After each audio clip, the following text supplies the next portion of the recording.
যে আমাদের রাষ্ট্র পরিচালনায় সাধারণত রাষ্ট্র পরিচালনা করতে গেলে অনেক সময় সরকার ধীরে ধীরে মানুষের কাছ থেকে হারিয়ে যায় বা তাদের মানে জনপ্রিয়তা হ্রাস পায়।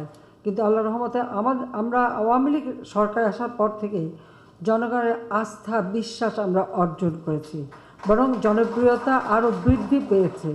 এবারে নির্বাচন যেটা হয়ে গেল, যদি আপনারা সেই নির্বাচনের দিকে তাকান, আপনারা দেখবেন সকল শ্রেণী পেশার মানুষ আওয়ামী লীগকে সমর্থন করেছে, যেটা অতীতে কখনো দেখা যায়নি। অপরদিকে আমরা যদি দেখি বিএনপি এবং জামাতের অবস্থাটা, যেহেতু মিলিটারি ডিক্টেটর অবৈধভাবে ক্ষমতা দখল করে ক্ষমতায় যে এইসব দল গঠন করেছে, খুব স্বাভাবিকভাবে এদের মানে এরা হচ্ছে একটা পরজীবীর মতো।